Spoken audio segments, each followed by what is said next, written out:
I am Brooke. I am extremely hot today, hence the wet bandana thingy wrapped around my head and my really flushed cheeks. So I apologise. I'm a bit potsy, but we're getting there. I am going to be taking you through a really vital tool in pain management called DIMS and SIMS, and it's not the food that you eat, although they are, and comment below whether you like steamed or fried, or like me, a bit of both. I'm a bit weird like that. I like both, depending on the mood. But we're going to talk DIMS and SIMS and how DIMS and SIMS actually impact us and our experience and interpretation of pain. So we refer to potential threats as DIMS, so this is dangers in me, and safeties as SIMS, so safety in me. Each DIM or SIM necessitates a distributed context variable neuroimmune circuitry within the brain, forming a distinctive neurotag, so associations basically. And this is described in Explain Pain by the amazing Lorimer Mosley and David Butler. I definitely encourage you to go and watch some of their videos. So around DIMS and SIMS, we can organise them into 7 different categories. So looking at different things like things that we see, hear, smell, taste and touch, so our senses. Things that we do, so staying at home all day, gentle exercise and learning about pain could be a DIM or a SIM. Things that you say, so things like I'm over this is never going to get better, I'm crippled, versus I know what is happening in my body, I can understand it. So being DIMS and SIMS, they're things that you think, say, things that you think and believe, so similar to things that you say but in your head and believe. So pain is forever. If I do that, it will make me feel worse, versus I'm doing my best, sort of thing. Places you go, so for some people, appointments, some appointments with specialists or healthcare practitioners of any sorts.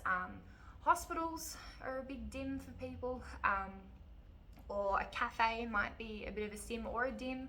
And then another example, grandparents or loved ones' houses. That could be a DIM or a SIM as well, couldn't it? People in your life, so doctors, family members, friends, those sorts of things.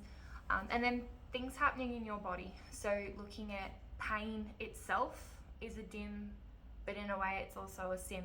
And it's about how you're interpreting that and what you say, think and believe about your pain and your pain experience. Dizziness, anxiety and inflammatory. So people often interpret the dizziness and inflammatory or inflammation as a danger, but in reality, if we didn't have those symptoms of dizziness, we would faint whenever we stood up too quickly. We wouldn't have those cues and those signals coming from within to tell us, hey, slow down, sit down, legs up, sort of thing. And then around inflammation is a really important part of healing and remodeling different tissue and damage and things like that. So it's a DIM and a SIM depending on your interpretation, what you say, think, believe, but also the context behind the situation. So DIMS and SIMS, they're what drive the protectometer and your experience in pain. So pain exists when there is credible evidence of danger, and that evidence is greater than what there is of evidence of safety. So when safety is quieter or less so than danger, and danger is higher, vice versa, pain signals are going to be louder, because we're having the protectometer is going off, and our body is interpreting and detecting threats and trying to tell us, hey, run away or fight the danger, sort of thing. So to desensitize the system and turn down the volume of pain signals, we must balance out these DIMS and SIMS, and to have more SIMS than DIMS, leading to the increased assessment of safety by our brain, and then the more appropriate responses from various systems within ourselves. So we can identify DIMS and SIMS and try to add more SIMS into your daily life, especially around new activities, challenging situations, or things that you're just not sure about in any sort of situation. And we can look at challenging those DIMS as well. So asking yourself, how can you actually remove those DIMS? How can they be modified? And are they based off facts or expectations and past experience? Is that danger actually there? Is there actually a lion or a tiger chasing you, trying to eat you? Or is it a puppy that wants a cuddle, sort of thing? And is it your brain interpreting that depending on the situation? So to assist you in understanding DIMS and SIMS a little bit more, I was thinking we can go through a couple of different situations and examples. So the one that comes to my mind is a little bit of a personal experience, which I speak about openly. Now I do anyway.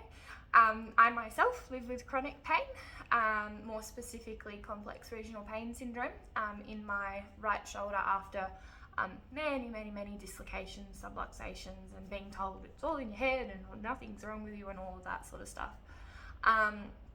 So I actually became quite sensitized around swimming, because that was my sport, and that's when lots and lots of those injuries happened, and it ended up always resulting in pain because of associations and things like that, and some trauma and stuff in there which I won't go into. But yeah, so if we look at my experience, my brain started to interpret the sounds, like the echoing sounds of a pool, or of an indoor pool, as the threat. The smell, so the smell of chlorine, the humidity, people doing squads, watching people swim laps, or lots of people swimming laps. My nervous system would go, and my brain would go, oh my gosh, you're back in that situation from when you were younger. I am trying to protect you. I need you to get out of here, so I'm going to give you all of these pain signals. And it became quite debilitating. Then I started learning about DIMS and SIMS and what was actually going on, and I was able to challenge and remove some of those DIMS and add SIMS into the equation. So, for example, around the sounds of an indoor pool, the smells of an indoor pool and squads, I now make sure I swim my laps in an outdoor pool when it's on a sunny day.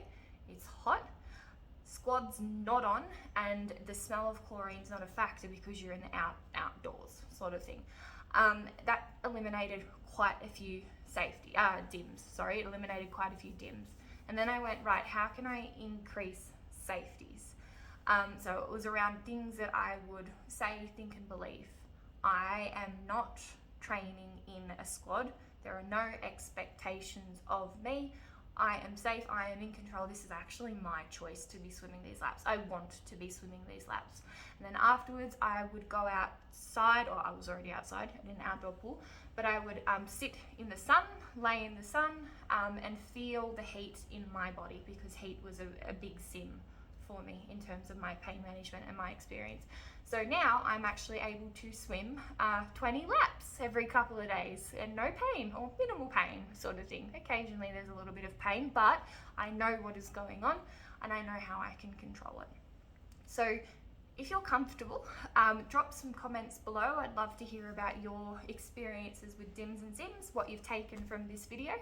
And if you have any questions or want to know any more, please reach out to us.